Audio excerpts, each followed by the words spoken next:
እንኳን ለሰባተኛው ዙር የኢትዮጵያ ሀገራዊ ምርጫ ደረሰን ማለት ወዳለሁኝ። የምርጫ ሂደቱን ሁላችንም እንዳየነው እንደተመለከትነው እናንተም እየዘገባችሁ እንዳላችሁት በጣም ዲሞክራሲያዊ ነፃ ፍትሃዊ በሆነ ሁኔታ በግልጽነት እየተካሄደ ነው ያለው። በግልጽነት ሚዲያዎች እየዘገቡ ነው። ህዝቡ ተሰልፎ የምርጫ ጣቢያ ከመከፈቱ በፊት በማለዳ ተነስቶ መብቱን በተግባር እየዋለ ነው። ይጠቅመኛል ይመራኛል ብሎ የሚፈልገውን መሪ ያለማንም ተጽዕኖ የተለየ የምርጫ ላይ ተጽዕኖ ሊያሳድር የሚችል የተለየ ምንም አይነት እንቅስቃሴ ሳይኖር በሚገባ ደስ ብሎት እየመረጠ ነው ያለው።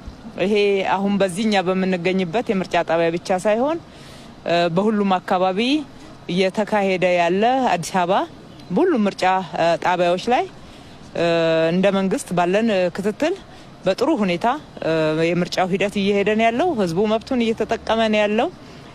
እንግዲህ መንግስትን ለማቋቋም ዋናው የስልጣን ምንጭ በእርግጥም ህዝብ እንደሆነ የኢትዮጵያ ህዝብ አምኖ እዚህ ሽግግር ደረጃ ላይ መድረሱ ኢትዮጵያ መሪዋን የምትመርጠው ዲሞክራሲያዊ በሆነ ስርዓትና ፍትሃዊና እንደዚህ ገለልተኛ ህዝብን ሉዓላዊ ባደረገ የምርጫ ሂደት መሆኑ ለሀገራችን ሰላም፣ ዘላቂ ሰላም፣ ልማት፣ የኢትዮጵያን ትልልቅ ራዕዮች ለማሳካት ወሳኝ የሆነ ምዕራፍ ነው። ህዝቡም ይሄንኑ እያደረገ ነው። ህዝቡ ምርጫ ላይ መሳተፍ መብት ነው።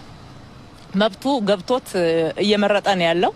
አሁንም ይሄንን መብት ህዝቡ በተሟላ ሁኔታ መጠቀም መቻል አለበት። የመረጠው መሪ ነው ሊመራው የሚገባው።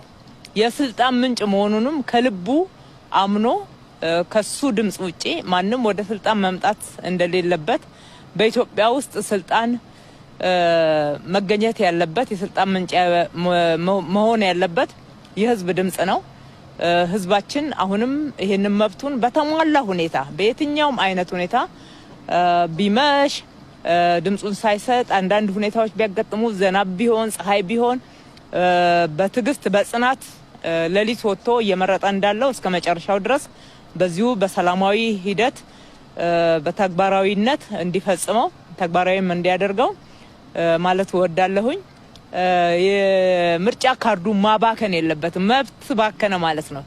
የምርጫ ካርድ ማባከን መብት ባከነ ማለት ነው። ነገ እንደፈለገው በሙሉ መብት መጠየቅ የሚችለው ልማቴን፣ መብቴን፣ ሰላሜን አስከብርልኝ፣ 1 2 3 4 ጥያቄ መልስልኝ፣ ይሄ እኮ የኔ ምርጫ ድምጽ ነው እዚህ ወንበር ላይ ያስቀመጠህ ብሎ በሙሉ መብት መጠየቅ የሚያስችለውን ዛሬ ውሳኔውን ያሳርፍ ዘንድ ማስታወስ እወዳለሁኝ።